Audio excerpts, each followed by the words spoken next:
একজন মুসলমানের জন্য ইবাদতের সবচাইতে বড় মৌসুম, ইবাদতের সবচাইতে বড় সিজন, নেক আমলের সবচাইতে সুবর্ণ সুযোগ, আমল এবং ইবাদতের ভরা বসন্ত হলো রমাদানুল করিম। সেই রমাদানুল করিম আমাদের দোরগোড়ায় উপস্থিত হতে চলেছে। আজ আমরা কোরআন এবং হাদিসের আলোকে রমাদানের ২৭টি বিশেষ করণীয় বর্জনীয় সম্পর্কে কোরআন এবং হাদিসের আলোকে কিছু কথা আরজ করব।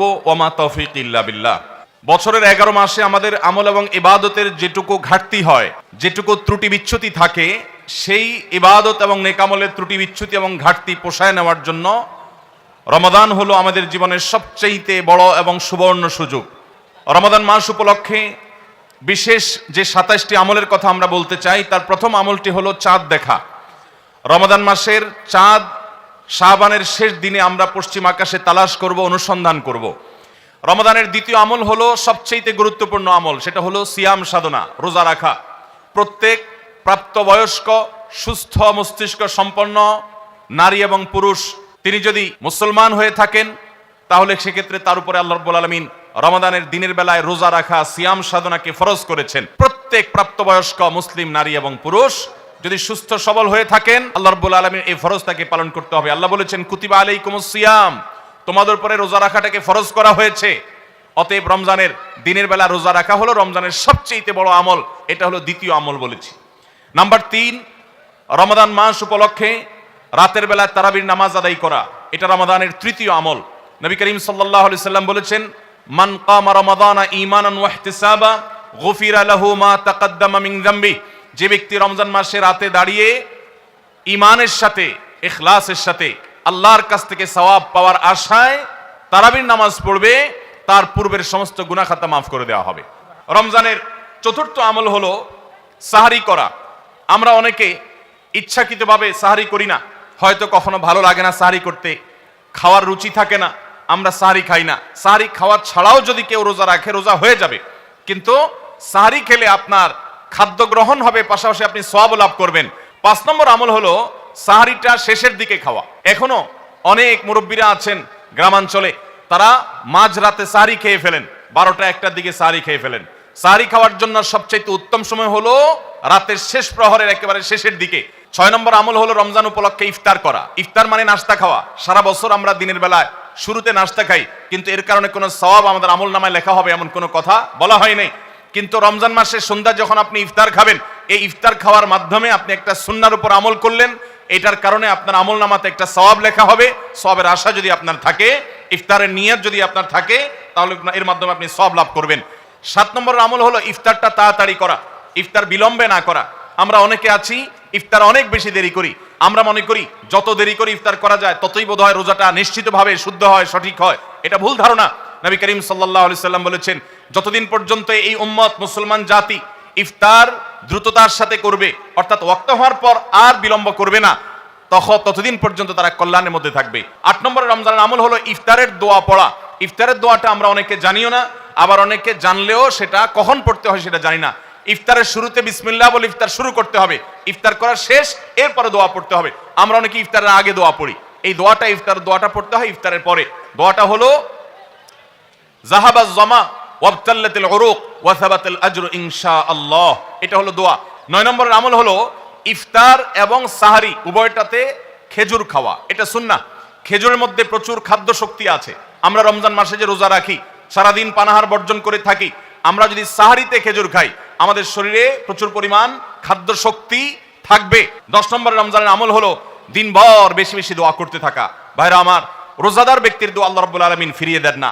রোজাদার ব্যক্তি দিনভর আল্লাহর কাছে দোয়া করতে থাকলে সে দোয়া কবুল হয়। নবী করিম সাল্লাল্লাহু আলাইহি সাল্লাম বলেছেন যে কয়েক ব্যক্তির দোয়া ফেরত দেওয়া হয় না, এর ভিতরে একজন হলেন আস-সাইমু হাত্তা ইফতির, রোজাদার ব্যক্তি ইফতার করা পর্যন্ত তার দোয়া কবুল হতে থাকে।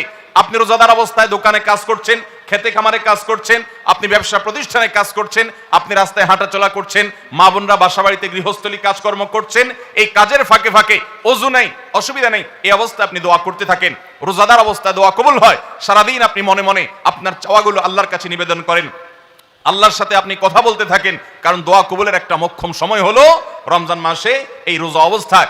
১১ নম্বর রমজানের বিশেষ আমল হলো সকল প্রকার পাপাচার বর্জন করা, কারণ রমজানের রোজার উদ্দেশ্যই হলো আমরা যেন পাপাচার বর্জন করতে পারি। ১২ নম্বর আমল হলো পাপাচারের মধ্যে আবার বিশেষ করে মিথ্যা কথা, মিথ্যা কাজ, প্রতারণা 2 নম্বরই, এগুলো পরিহার করে চলা। এগুলো অন্য সময় তো পরিহার করতেই হবে, রমজানে আরো বিশেষ গুরুত্বের সাথে পরিহার করতে হবে। বুখারীর হাদিসে আসছে, নবী করিম সাল্লাল্লাহু আলাইহি সাল্লাম বলেছেন, মাল্লাম ইয়াদা কাওলাজ জুরি ওয়াল আমাল বিহি ফালাইসা লিল্লাহি হাজা আন ইয়াদা তাআমাহু ওয়া শারাবা। যে ব্যক্তি মিথ্যা কথা, মিথ্যা কাজ এগুলো ছাড়লো না, সেই ব্যক্তির উপবাস থাকায় আল্লাহর কোনো ঠেকা পড়ে নাই। অর্থাৎ তার এই রোজা থাকাটা উপোস থাকা ছাড়া কিছুই নয়। 13 নম্বর আমল হলো স্পেশালি ঝগড়াঝাটি থেকে বিরত থাকা। 14 নম্বর বিশেষ আমল হলো সাধারণ যত আমল আছে, সাধারণ যত ভালো কাজ আছে, সেই ভালো কাজগুলো এই মাসে সবচেয়ে বেশি গুরুত্বের সাথে করা। কারণ আপনারা জানেন, নবী করিম সাল্লাল্লাহু আলাইহি সাল্লাম বলেছেন, রমজানের শুরুর দিকে আল্লাহর পক্ষ থেকে এক ফেরেশতা ঘোষণা দিতে থাকে, ইয়া বাগিয়াল খায়র আকবিল। তোমাদের মধ্যে কেউ কি কোনো কল্যাণের পথে চলতে চায়, এমন কোন মানুষ আছে যে কল্যাণকামী, যে ভালো কাজ করতে চায়, তাহলে সে যেন অগ্রসর হয়। কারণ ভালো কাজ করার মৌসুম এসেছে, সময় এসেছে, সুবর্ণ সুযোগ এসেছে। এটা আমল করার সময়, এটা নিজের আমল নামার শূন্য স্থানগুলো পূরণ করার সময়, এটা জান্নাতের পথে এগিয়ে যাওয়ার সময়। অতএব যত নেক আমল আছে, সেটা যেই ধরনেরই হোক না কেন, সকল ভালো কাজ সবচেয়ে বেশি করতে হবে এই রমজান মাসে। 15 নম্বর আমল হলো খুব গুরুত্বের সাথে ইস্তেগফার করা, আল্লাহর কাছে গুনাহ মাফ চাওয়া। এটা হলো 15 নম্বর আমল, যে গুনাহগুলো মাফ করাবো, জাহান্নাম থেকে মুক্তির পরোয়ানা দেওয়া হয়, সেটি আমার নামটা যেন সেই তালিকায় যায়, সেই চেষ্টা আমরা করব প্রতিদিন। 16 নম্বর রমজানের বিশেষ আমল হলো রোজাদারকে ইফতার করানো। নবী করিম সাল্লাল্লাহু আলাইহি সাল্লাম বলেছেন, মান ফাত্তারা সাইমান ফালাহু মিথলু আজরিহি মিন গায়রি আন ইউনকাসা মিন আজরিহি শাইআ। যদি কেউ কোনো রোজাদারকে ইফতার করায়, আল্লাহ রাব্বুল আলামিন ওই রোজাদারের রোজার কারণে তিনি যে সওয়াব পেয়েছেন তারটা তিনি পাবেন, অতিরিক্ত বোনাস হিসেবে যেই লোকটা ইফতার করালো রোজাদারকে, আল্লাহ তাআলা তাকে সমপরিমাণ সওয়াব দান করবেন। 17 নম্বর রমজানের স্পেশাল আমল হলো যে রমজানের বিশেষ গুরুত্বের সাথে কোরআন তেলাওয়াত করা। কারণ রমজান মাসের পরিচয় দিতে গিয়ে আল্লাহ তাআলা কোরআনে বলেছেন, শাহরু রমাদান আল্লাযী উনজিলা ফীহিল কুরআন। রমজান এমন মাস যে মাসে কোরআন নাজিল করা হয়েছে। এই কোরআন দিয়ে রমজানকে আল্লাহ পরিচয় দিয়েছেন। রমজান মাসের মর্যাদাই হয়েছে কোরআনের কারণে। এই জন্য কোরআনের সাথে রমজানে বেশি সময় কাটাতে হবে। কোরআনের হালাকা করবেন, কোরআনের মজলিস করবেন, কোরআন শিক্ষার আসর করবেন। ইমাম সাহেব, মুয়াজ্জিন সাহেবকে দিয়ে প্রতিটা মসজিদে মসজিদে মুসল্লিরা কোরআন শুদ্ধ করবেন, বিশুদ্ধ করে তেলাওয়াত করবেন। কোরআন প্রতিদিন একটু একটু করে তেলাওয়াত করবেন। সম্ভব হলে গোটা রমজানে কমপক্ষে একটা বার কোরআন পড়ে শেষ করবেন। 18 নম্বর আমল হলো কোরআন তেলাওয়াত করার আমল। আমরা সবাই জানি, কিন্তু কোরআন রমজান মাসে নবী করিম সাল্লাল্লাহু আলাইহি সাল্লাম শোনাশুনি করতেন, এটা আমরা অনেকে জানি না। জিবরিল আলাইহিস সালামের সাথে নবী করিম সাল্লাল্লাহু আলাইহি সাল্লাম কোরআন শোনাশুনি করতেন। তিনি জিবরিলকে শোনাতেন, জিবরিল তাকে শোনাতেন। এই জন্য রমজান মাসে আপনি কোরআন তেলাওয়াত করে আপনার স্ত্রীকে শোনান, স্ত্রী তেলাওয়াত করবে, আপনি শুনেন, আপনি অন্য কারোর সাথে এভাবে শোনাশুনি করেন। 19 নম্বর আমল হলো সাদাকা করা, দান করা। 20 নম্বর আমল হলো সাহরি খেতে আমরা যখন উঠি তখন একটু তাহাজ্জুদের নামাজ পড়া, একটু দোয়া করা। এই সুযোগটা 11 মাস আমাদের হয় না। তাহাজ্জুদের নামাজ এত গুরুত্বপূর্ণ যে কোরআনে কারিমে আল্লাহ রাব্বুল আলামিন এই নফল আমলের নির্দেশ করেছেন, অমিনাল লাইলি ফাতাহাজ্জাদ বিহি নাফিলাতাল লাক। রাতের কিছু অংশ নফল হিসাবে তুমি তাহাজ্জুদ পড়ো। ভাইরা আমার, 5 ওয়াক্ত নামাজের জন্য ডাকে মুয়াজ্জিন আযানের মাধ্যমে, আর তাহাজ্জুদের জন্য ডাকেন স্বয়ং আল্লাহ রাব্বুল আলামিন। 21 নম্বর আমল হলো আল্লাহ যাদেরকে সামর্থ্য দিয়েছেন তারা উমরা করবেন। রমজানে উমরার ফজিলত হলো, নবী করিম সাল্লাল্লাহু আলাইহি সাল্লাম বলেছেন, উমরাতুন ফি রমাদান তাআদিলু হাজ্জা। রমজানের একটা উমরা একটা হজের সমতুল্য। 22 নম্বর আমল হলো রমজানে দিনের বেলা রোজা রেখে বেশি বেশি মেসওয়াক করবেন। আমরা অনেকে এটা জানি না যে রোজা রেখে মেসওয়াক করা যায়। আমরা বরং অনেকে মেসওয়াক করি না যে রোজা দুর্বল হয় কিনা। অথচ আম্মাজান আয়েশা রাদিয়াল্লাহু তাআলা আনহা বলেছেন যে আমি নবী করিম সাল্লাল্লাহু আলাইহি সাল্লামকে রমজান মাসে রোজা রেখে এত বেশি পরিমাণে মেসওয়াক করতে দেখেছি যে গুণে শেষ করা যাবে না।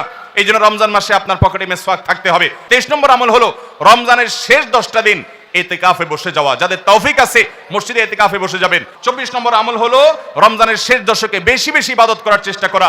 বুখারী শরীফে আসছে, নবী করিম সাল্লাল্লাহু আলাইহি সাল্লাম সম্পর্কে আম্মাজান আয়েশা বলেছেন, ইদা দাখালাল আশর, রমজানের শেষ 10 দিন যখন শুরু হতো তখন নবী সাল্লাল্লাহু আলাইহি সাল্লাম কি করতেন?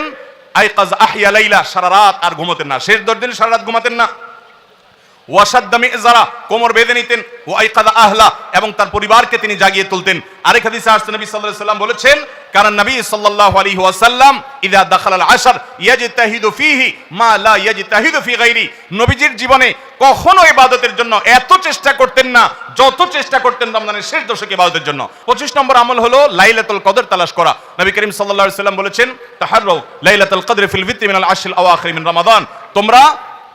তোমরা রমজানের শেষ দশকের বেজোড় রাতগুলোতে লাইলাতুল কদর বেশি বেশি করে তালাশ করো। বেজোড় রাতগুলোতে বেশি বেশি, শেষ দশকের প্রত্যেক রাতেই জেগে জেগে ইবাদত করা কদর হতে পারে সে আশায়। কদরের একটা রাত যদি ইবাদত করতে পারেন আপনি, তাহলে 1000 মাস ইবাদতের চাইতে বেশি উত্তম হবে, আপনার আমলনামাতে সওয়াব বেশি জমা হবে। 25 নম্বর আমল হলো লাইলাতুল কদর তালাশ করা, শেষ দশকের সবগুলো রাতে, সম্ভব না হলে বেজোড় রাতে। আল্লাহ আমাদেরকে তৌফিক দান করুন। আর 26 নম্বর আমল হলো লাইলাতুল কদর যদি আমরা পেয়ে যাই, মনে হয় যে এটা লাইলাতুল কদর হতে পারে, তাহলে একটা বিশেষ দোয়া পড়া। দোয়াটা হলো আল্লাহুম্মা ইন্নাকা আফুউন তুহিব্বুল আফওয়া ফাআফু আন্নি।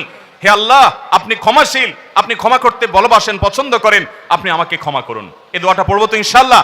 27 নম্বর এবং সর্বশেষ আমল হলো রমজানের শেষে, ঈদের চাঁদ দেখা যাওয়ার পর অথবা ঈদের চাঁদ দেখা যাওয়ার একদিন আগেও করা যায়, ফিতরা আদায় করা, গরিবদের বাসায় খাদ্য পৌঁছে দেওয়া। এটা কেন করব? নবী করিম সাল্লাল্লাহু আলাইহি সাল্লাম বলেছেন, যাকাতুল ফিত্রে তুহরাতান লিস-সাইমি আনিল লাগবি ওয়ার রাফাস ওয়া তু'মাতাল লিল মাসাকিন। ফিতরা এটা হলো দুইটা উদ্দেশ্যে। এক হলো রোজা রেখে আমাদের যে ছোটখাটো ভুল ত্রুটি হয়, অনর্থক কথা হয়ে যায়, এগুলো থেকে রোজাটাকে পরিচ্ছন্ন করার জন্য সদকায়ে ফিতর বা আমরা যে ফিতরা দেই এটা ভূমিকা রাখে, এটা কার্যকর হয়, আমাদের রোজাকে ত্রুটিমুক্ত করে দেয়, রিফাইন করে দেয়। আর দ্বিতীয়ত হলো ঈদের দিন গরিব দুঃখীদের বাসায় খাবারের নিশ্চয়তা এনে দেয়।